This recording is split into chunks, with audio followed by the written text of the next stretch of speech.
एक बार एक दूर देश में एक चुड़ैल रहा करती थी। उसकी उदासी की वजह थी कि उसे बच्चा नहीं हो सकता था। हालांकि अगर उसे बच्चा होता तो वो उसे अपने गहरे रहस्यों और शक्तियों को दे सकती थी। इसलिए उसने तय किया कि वो पहली लड़की को सबसे दूर ले जाकर बिल्कुल अपनी बेटी जैसा बड़ा करेगी।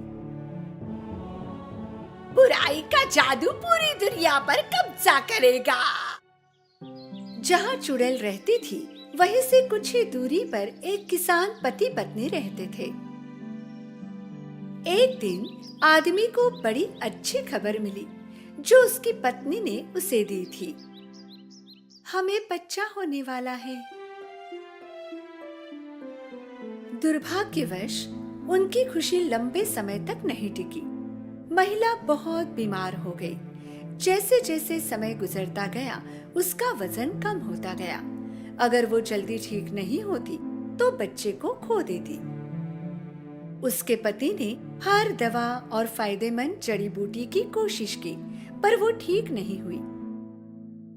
उसके आखिरी डॉक्टर ने उसे कहा कि एक ही तरीका है जिससे उसकी पत्नी ठीक हो सकती है।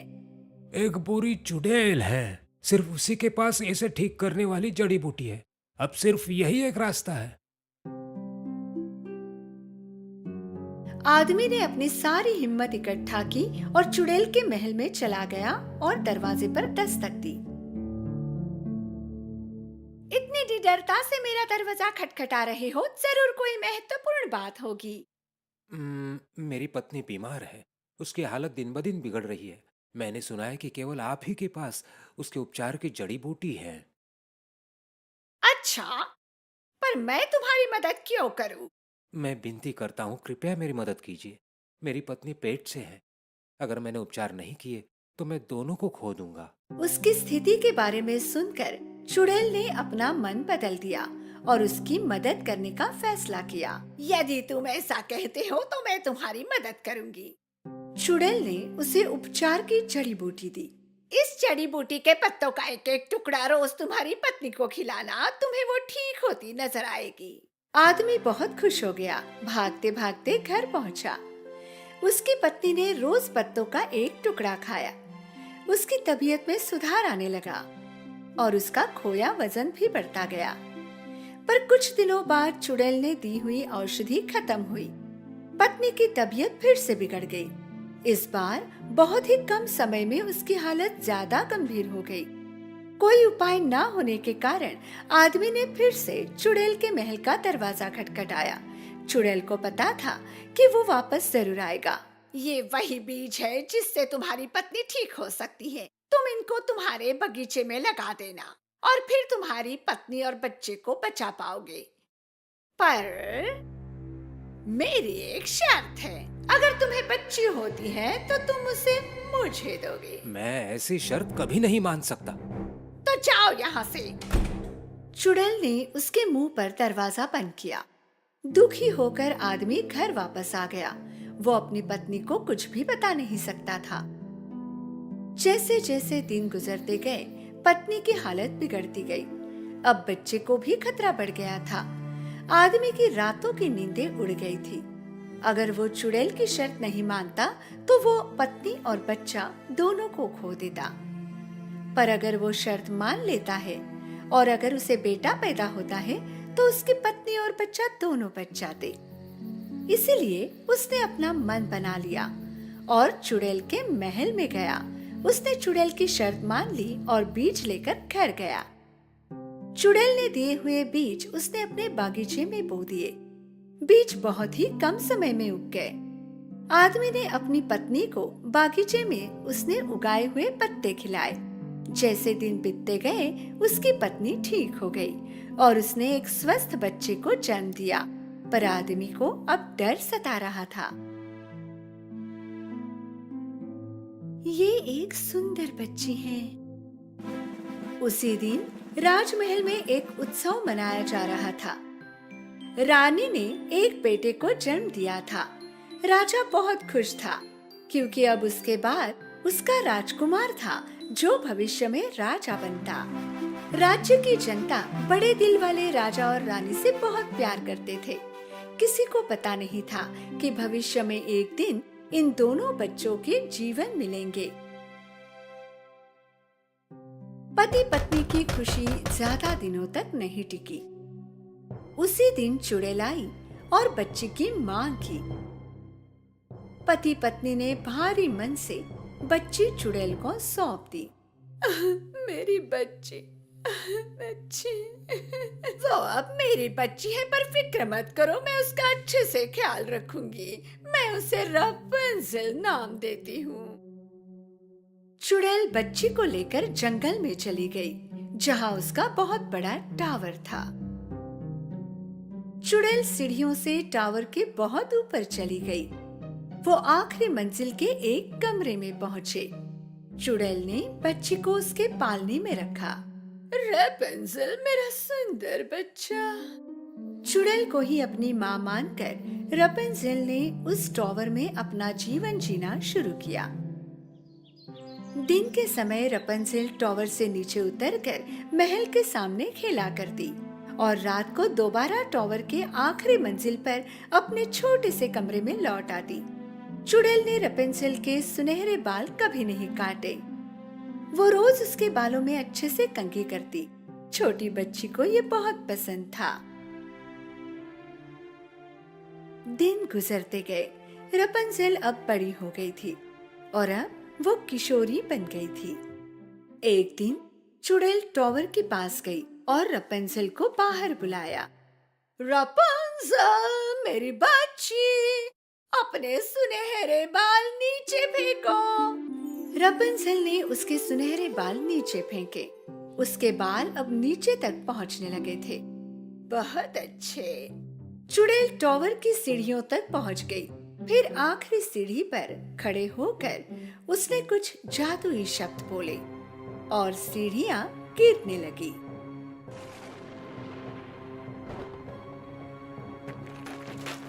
दुनिया के कोई भी शब्द इन सीढ़ियों को फिर से नहीं ला सकते।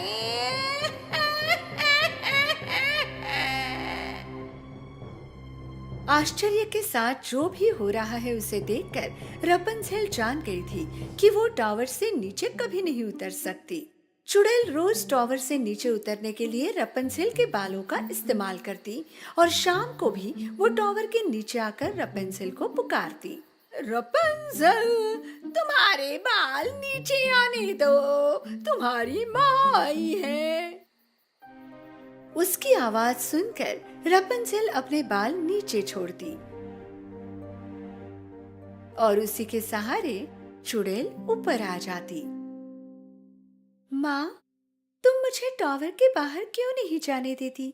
तुमने मुझे यहाँ क्यों रखा है? मेरी प्यारी बच्ची, मैं तुम्हें बहुत प्यार करती हूँ, इसलिए तुम्हें दुनिया की बुराई से बचाना चाहती हूँ। रपुंज़ल सारा दिन गाने में और जो पंछी उसके खिड़की पर आते उनसे बात करने में बिताती थी। दूसरी तरफ जो बच्चा उसी दिन राजमहल में पैदा हुआ था वो भी अब जवान हो गया था। राजा अब बूढ़ा हो गया था और वो चाहता था कि उसका जवान बेटा उसकी गद्दी संभाले, राजकुमारी से शादी करे और उसे पोता दे। अन्य राज्यों की कई राजकुमारियां महल में आकर जाती, पर राजकुमार को कोई भी उसकी पत्नी के रूप में नहीं भाई। आखिर राजकुमार एक लंबी यात्रा पर निकल पड़ा अपने असली प्यार की खोज में। जब वो जंगल के पास पहुंचा जहां टावर छुपा था, उसने अपने आदमियों से पूछा, मैं इस जंगल में कभी नहीं गया, चलो इस जंगल से गुजरते हैं, शायद हमें कोई अच्छा रास्ता मिल जाए। राजकुमार, ये जादुई जंगल है, सुना है कि जो भी इसके अंदर जाता है वो लौट कर नहीं आता। ऐसा तुम कह रहे हो, क्या पता कोई अफवाह हो, खुद जाकर देखते हैं। राजकुमार और उसके आदमी ने जंगल में प्रवेश किया। राजकुमार को खुद पर भरोसा था, पर उसके आदमी को नहीं। कुछ देर बाद उनको टावर दिखाई दिया जहां रपुंज़ल रहती थी। फिर उन्होंने रपुंज़ल का गाना सुना। ला ला ला ला ला ला ला ला ला ला ला ला।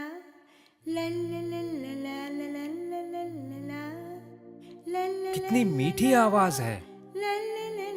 टावर के नजदीक पहुंचकर राजकुमार ने उसका गाना सुना और कुछ देर तक उसकी सुंदरता निहारता रहा।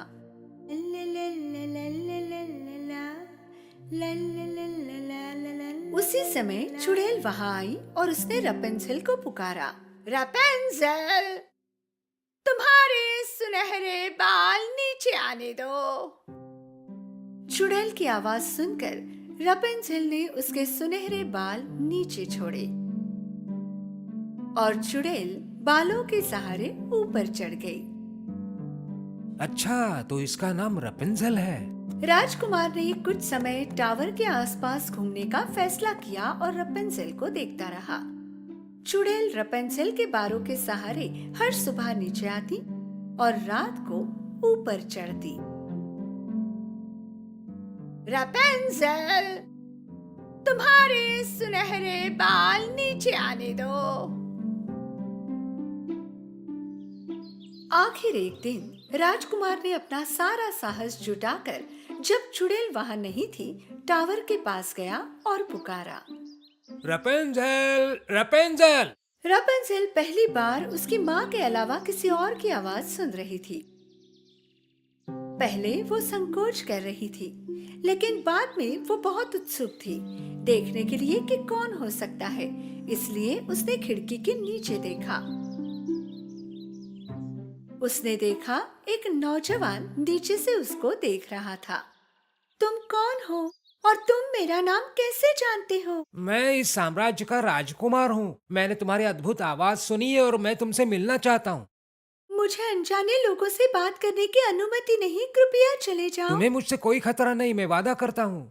कृपया नीचे आओ ताकि हम बात कर सकें। मैं नहीं आ सकती, यहाँ सीढ़ियाँ नहीं हैं। उसी समय रपेंजेल ने माँ को आते देखा। जल्दी से यहाँ से चले जाओ, माँ ने तुम्हें नहीं देखना चाहिए। राजकुमार तुरंत पेड़ के पीछे छिप गया। टावर के पास पहुंचकर चुड़ैल ने पुकारा और रपेंजेल के बालों के सहारे ऊपर चढ़ गई। राजकुमार रोज आने लगा। अब वो दोस्त बन चुके थे और वो भी जान चुकी थी कि उसे राजकुमार से कोई खतरा नहीं, इसलिए उसने अपने बाल नीचे छोड़े। राजकुमार ने उसके सुनहरे बालों को पकड़ा और ऊपर चढ़ गया। रपेंजेल बहुत उत्सुक थी। उसने पहले कभी कोई आदमी नहीं देखा था और आज राजकुमार उसके सामने खड़ा था। तुम्हारी माँ ने तुम्हें इस टावर में बंद करके क्यों रखा है? माँ मुझे कहती है कि ये दुनिया बुराई से भरी है। वो मेरी रक्षा करने की कोशिश कर रही है। लेकिन ये हास्यास्पद है। क्यों एक माँ अपनी बेटी को ऐसी जगह पर बंदी बना कर रखेगी? हाँ, ये सच है कि दुनिया में बुराई है, पर फिर भी सुंदरता भी तो है ना। रपेंजेल ये देखने के लिए उत्सुक थी कि क्या राजकुमार जो कह रहा है वो सच है, और वो भी बाहर की दुनिया देखना चाहती थी। आखिरकार उन्होंने अपना मन बना लिया और साथ में भागने का फैसला किया। उस रात जब चुड़ैल टावर पर पहुंची, उसने रपेंजेल के बाल नीचे छोड़े हुए देखे। रपेंजेल ने मुझे आते हुए देख लिया, इसलिए बाल नीचे छोड़ दी।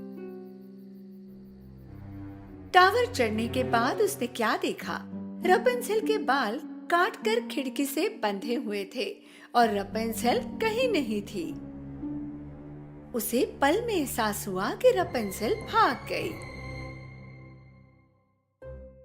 रपेंजेल ने अपने बाल काटे और खिड़की से बांध दिए थे और उसी के सहारे वो और राजकुमार टावर से नीचे उतरे थे। रपेंजेल, रपेंजेल, तुमने मुझे धोखा देने की हिम्मत कैसे की? इसी बीच रपेंजेल और राजकुमार उस जादुई जंगल से बाहर आए। जंगल जादुई होने की कहानी चुड़ैल की बनाई हुई थी। वो नहीं चाहती थी कि कोई वहां आकर रपेंजेल को देखे। रपेंजेल और राजकुमार आखिरकार महल पहुंचे। रपेंजेल के साथ राजकुमार राजा और रानी के सामने गया और देखा कि राजा एकदम स्वस्थ उसके सामने खड़े थे। पिताजी, आप एकदम स्वस्थ दिख रहे हैं। ये कैसे हुआ? एक औषधि बूटी ने तुम्हारे पिताजी को स्वस्थ किया मेरे पुत्र। क्या कहते हैं उसे? हाँ, रपंजेल। रपुंज़ेल? राजकुमार ने उन्हें सब कुछ बताया जो भी उसके साथ हुआ। राजा ने बताया कि एक बूढ़े युगल ने उन्हें वो औषधि दी और उन्हें बुरी चुड़ैल की कहानी भी बताई कि कैसे वो उनकी बेटी को पैदा होते ही ले गई। राजकुमार और रपंजेल उस बूढ़े युगल के घर पहुँचे। जैसे ही उस औरत ने सुनहरी बालों वाली लड़की देखी, उसने पहचान लिया कि वो उसी की बेटी रपंजेल है, जो चुड़ैल उससे लेकर गई थी। मेरी बच्ची, आखिर तुम मुझे मिल ही गई।